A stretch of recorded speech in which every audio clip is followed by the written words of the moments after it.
Is there any way we can get in on that sweet Roy fortune? Welcome to WatchMojo, and today we're counting down our picks for the top 10 reasons why Succession is the best show on TV. For this list, we're taking a look at why this Golden Globe-winning HBO series has become television's most addictive show over its first 2 seasons. Hey Greg, you ready to step up? It's a fungus, they think. Benign fungus? Great title for your memoir. Number 10. It blurs the lines between drama and comedy. Award shows and critics have labeled Succession a drama series, but it's just as much a dark satire about big business, controversial families, and what the American dream has become. Each episode is riddled with witty one-liners, savage insults, and a whole lot of swearing. Well, 3 years ago, you were still in the nut house. Rehab. Dad, it's called rehab. Like the best comedies, the humor is grounded in the characters and their chemistry with one another. I just think we need to be careful. Well, what's wrong? You all wedgied up because Rhea stood on your back and worked your arms like an elliptical? The Roy family often talks with one another as if they're on stage at a Comedy Central roast with a never-ending supply of creative jabs. You, the chief operating officer? Yup. I mean, if that wasn't a sign he was loco in the coco, I don't know what is. Each member of the family possesses all the layers and complexities you'd find in a Shakespeare villain. But whether you're rooting for or against them, it's a show that'll have you laughing all the way to the bank. I mean, it is burning my eyes, but I cannot look away. L to the OG, dude be the OG, and he playing like a pro. See? Number 9. The first-rate production values. Peak TV has gotten to a point where premium programs look more cinematic than most movies. Succession is no exception, emerging as one of television's sleekest shows. His name's not Mo. What do you call him Mo? His name's Lester. Wait, so why does everyone call him Mo? His real name is Lester. It was, I guess I haven't thought about it for a while, but it was kind of a joke. Like, what? Mo Lester.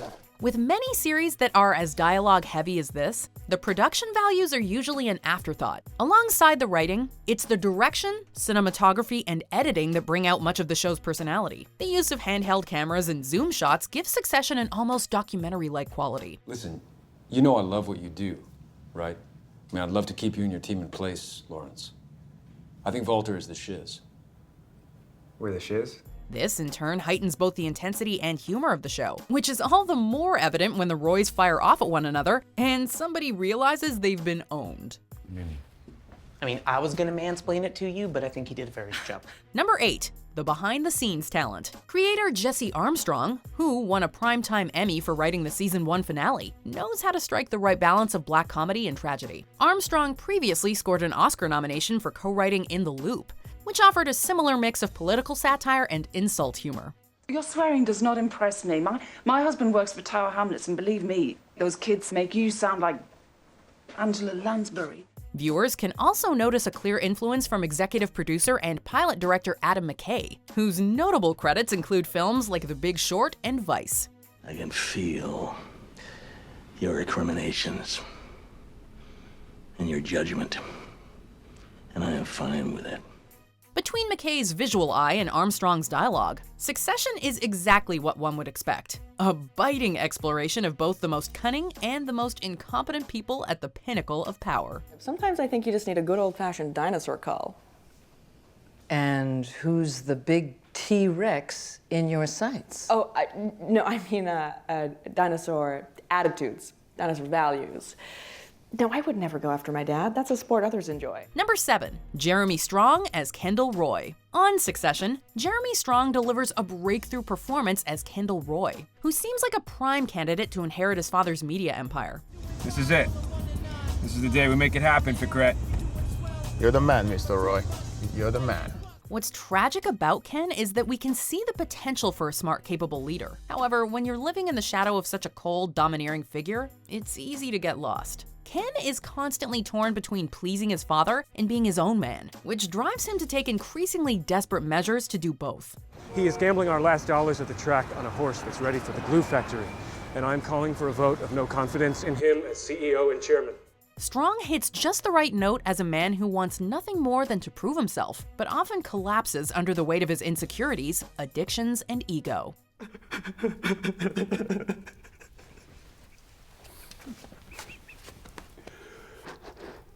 You're my boy. You're my number one boy. Number 6. It just keeps getting better. The first season of Succession received mostly positive reviews coming out of the gate. Can I ask you where you heard about this, please? Tom, it's tough to have to tell you like this, but I'm in a sexual relationship with your mother. She talks in her sleep.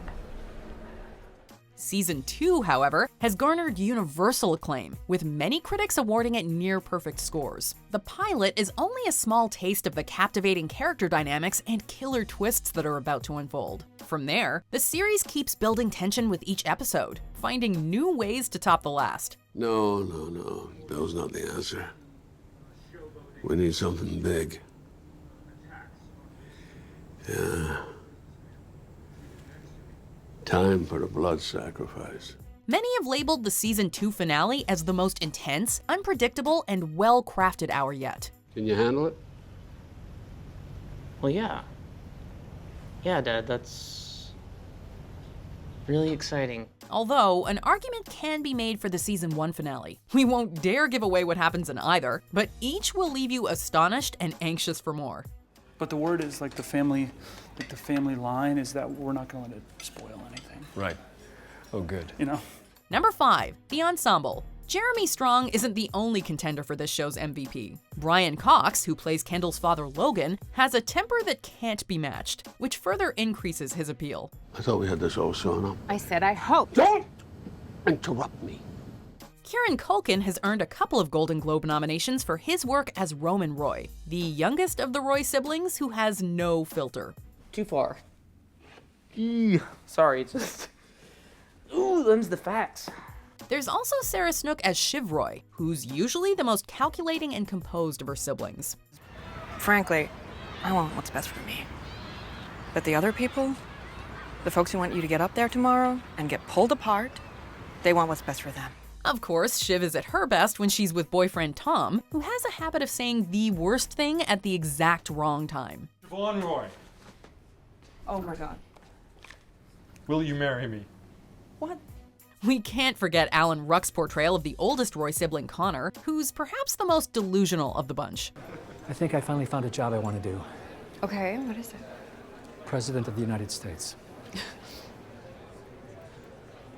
Okay, wow. Don't worry, we didn't forget about Cousin Greg. More on that later. Yeah. Number 4, the fascinating family drama. I think I'm the best option. If you've ever done business with family, chances are you'll identify with at least one member of the Roy clan. In the corporate world, sides are going to be taken, people are going to be thrown under the bus, and only the most ruthless come out on top. However, when your colleagues are your flesh and blood, the pursuit of success becomes all the more challenging, especially when you are viciously competing with them to prove who's most worthy of succeeding the man in charge. I was about to be announced. I mean, how can I not be the logical choice? Because you were about to be announced, Ken, and then you weren't. I mean, the only thing we know for certain, like for absolute certain tonight, is that Dad didn't want you running the company. However, behind all the lies, backstabbing, and harsh words, there is a strong sense of camaraderie and love between them. Is there a thing where we, like, talk to each other about stuff normally? Despite their differences, they all grew up under the same stern father's thumb, which either unites or tears them apart. This whole family is a nest of vipers. They'll wrap themselves around you, and they'll suffocate you. I'm pretty sure that's boa constrictors. Number 3, Nicholas Braun as Cousin Greg. Gregory Hirsch, executive assistant to Tom Wamsgans, correct? Yes. Yes, if it is to be said. I'm sorry? If it is to be said, so it is. In every famous family, there's a bumbling fool like Cousin Greg. Whereas everyone else in the Roy family wants to be in control, Greg Hirsch simply wants to get by. He will therefore accept help wherever he can get it. The problem is, Greg can rarely tell when someone is helping him or manipulating him. Greg, you and I have had our bumps. Big time. Greg.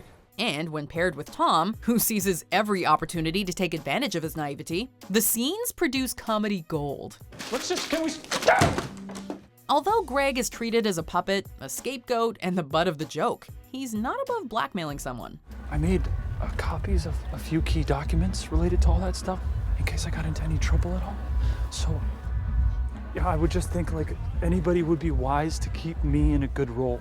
Greg may be a doofus, but actor Nicholas Braun is nothing short of brilliant in the role. Have you ever visited the California Pizza Kitchen? No, dear Lord, no. It's pretty delicious, Tom. No, it isn't, Greg. I mean, you might think it tastes delicious, but...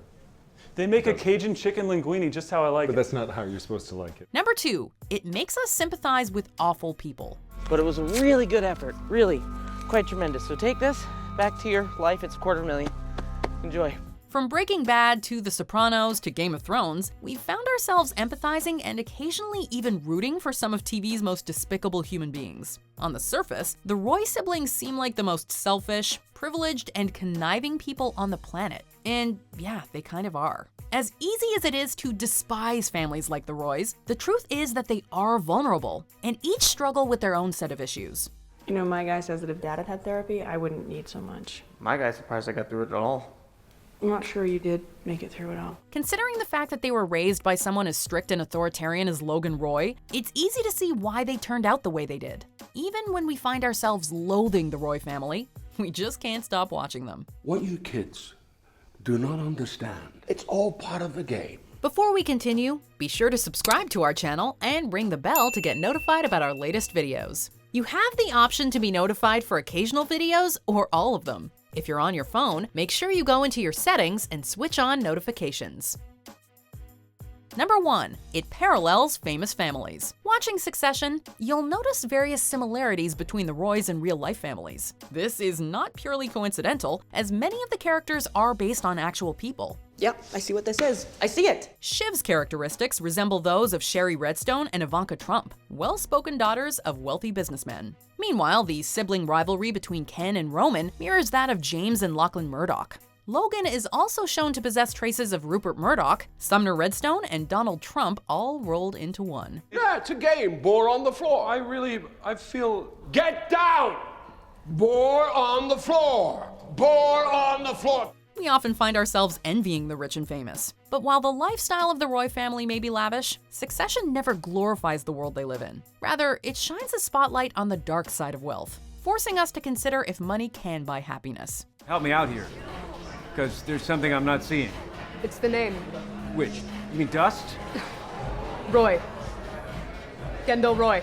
It'd be like I was marrying Hitler and then I'd get to be what, Mrs. Hitler? Okay, that's not really fair. Do you agree with our picks? Check out this other recent clip from WatchMojo, and be sure to subscribe and ring the bell to be notified about our latest videos.